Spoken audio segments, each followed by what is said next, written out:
Hi, this is Stray Pastor. I'm doing another reaction to another one of these Llama Arts animated horror stories, and this one is called House Sitting Horror Stories. So let me give you my reaction review to this. I'll be right back. Okay, let me put my headphones in. And here we go right now. Go.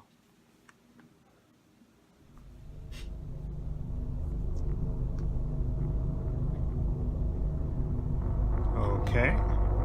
It looks ominous.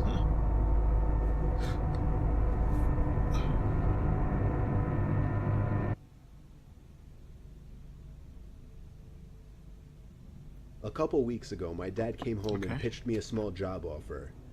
One of his coworkers was going away for a few days and needed somebody he could trust to watch over his house.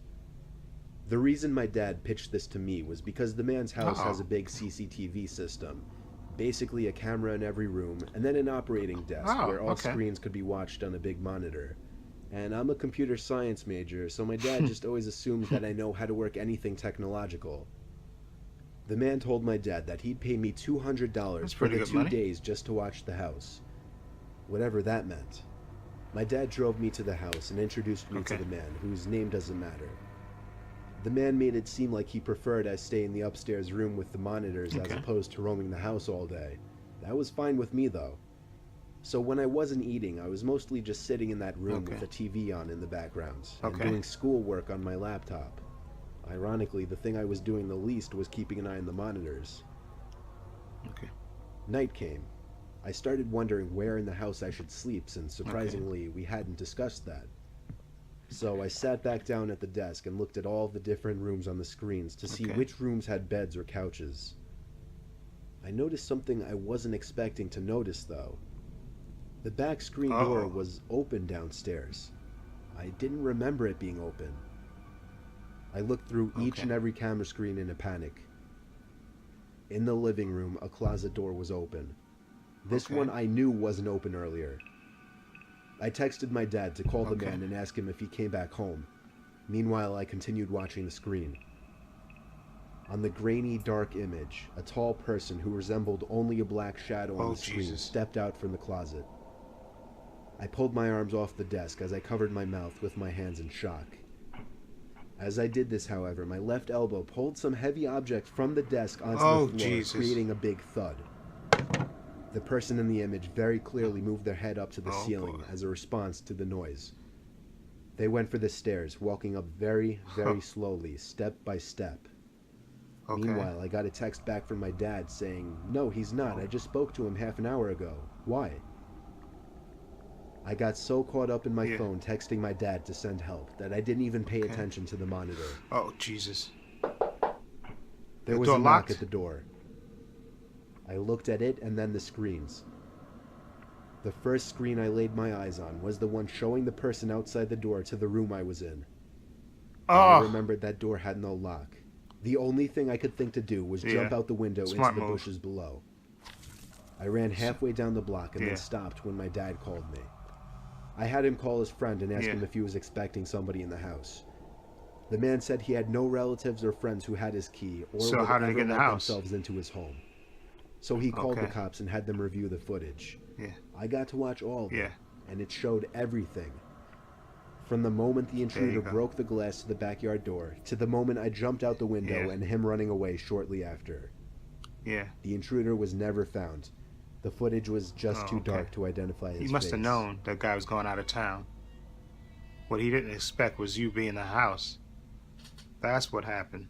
That one was a little creepy. But like I say, that guy probably, it might have been somebody that guy knew, because why else would he break into the house when that guy goes out of town? Maybe he just didn't know that the guy hired somebody to watch the house.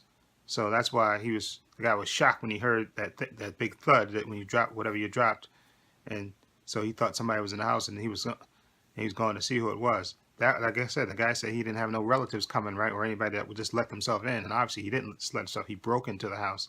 So, but obviously that was somebody.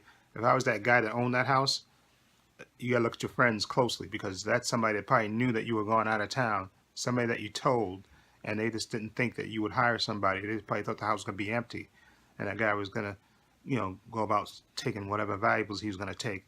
But then when he heard the noise, he probably thought, oh man, maybe the guys that owns the house is still there, and he was going to see, go and check, and see. And like I said, that door didn't have a lock, so I'm blaming you. Jumping out the window was a smart move, because that way you don't know if that guy had a weapon on him or not, and or a knife or a gun, and if you say you would try to confront him, you could have wound up getting shot or killed or hurt. Exactly, for $200. And like you said, you didn't know what this guy had, and specifically the fact that he broke in the house, since he's a thief. And he probably, like I said, that's somebody that a guy knows that did that. That just waited till he went out of town. He probably knew the guy was going out of town, but what he didn't know was that your father had hired, that he had hired somebody, you, to look in to stay in the house for 2 days. That part he didn't know, so that was a shock to him. Okay, and he was going to take care of you.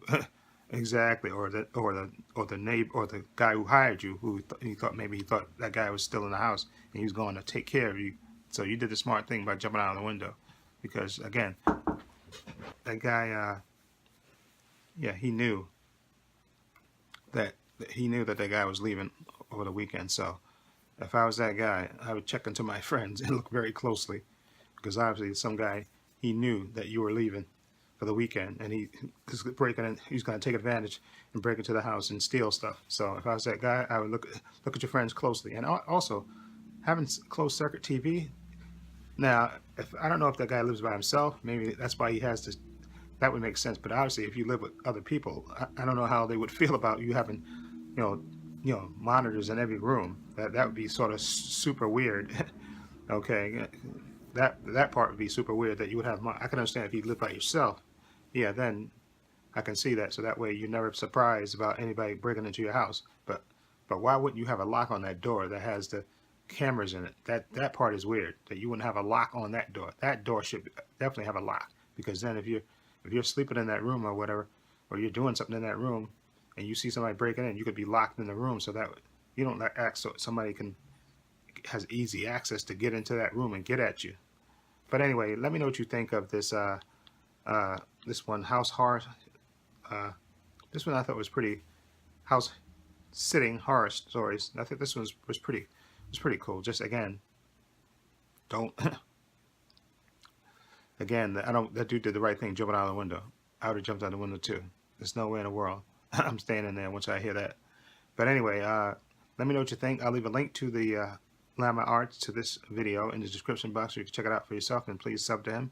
He has some great animated stories. I'm going to try to look through the rest of them and see if I can get a couple more and do a couple more reactions to them. And also I have links to my social media in the description box, my Facebook, my Twitter, my Instagram. Also I have a link to my other channel, Paul's Using Opinions. Please check that out as well. And this is Trey Pastor saying so long and take care.